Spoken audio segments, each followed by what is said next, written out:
Human-made technology is changing the world around us, and the changes are coming very quickly. 20 years ago, we didn't even dream of having a personal computer in every home, and we couldn't imagine that everyone would have a cell phone in their pocket, allowing them to get any information, watch a new film, or listen to fresh music with a few taps. Today, this has become an everyday reality thanks to the Internet, the World Wide Web of information. We use the Internet every day, but few people know the names of the people who created it. The birth of an idea? Like many other things in our world, the Internet owes its existence to an arms race in technology, in which Western countries, led by the United States, on the one hand, and the Soviet Union, on the other. In 1957, the Soviet Union won a convincing victory by placing the first space satellite in orbit around the Earth. This made the United States think not only about new space achievements, but also about its information security. The Americans feared that the Russians would be able to extract intelligence information from space. Then President D. Eisenhower ordered the creation of an agency dedicated to forward-looking research and assembled the best of American science. The creation of ARPANET? The agency was named ARPA, and its research was generously funded by the U.S. government. Soon agency staffers L. Clay Rock and J.C. Licklider developed a project for a universal information and communication network, which was approved by the Pentagon, and the work boiled on. Not everything worked the first time, but in 1969, on October 29, the first attempt at a computer link between the Stanford Research Center and the University of California.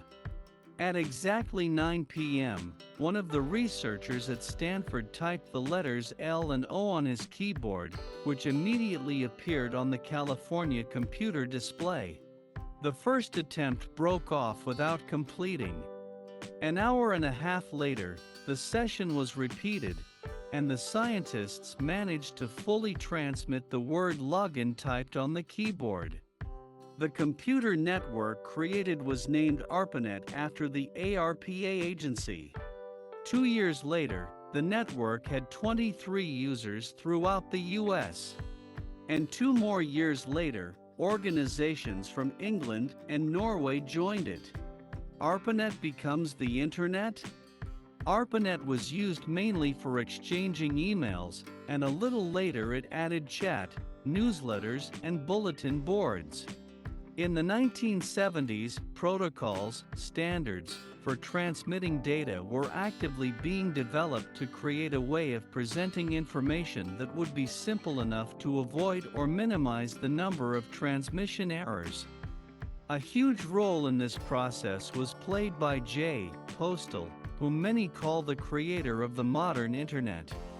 Incidentally, in 1983 the standard protocols for transmitting information were formalized and ARPANET was renamed the Internet. Is Europe getting into the game? Despite the obvious successes, the Internet was far from perfect in the early 1980s. No one knows how its development could have gone if it had not been for the Geneva Research Center of CERN, represented by T. Berners-Lee, to get involved. It was he who developed the concept of the World Wide Web, WWW, which made it possible to create the Internet as we use it today. Berners-Lee can rightly be called another of those who invented the Internet. The creation of the web browser? Although the web protocol invented by Berners-Lee provided excellent communication, it was still quite difficult for the average person not familiar with programming to use the Internet. This continued until 1993, when programmer M. Andreessen proposed a new user interface, the Mosaic browser.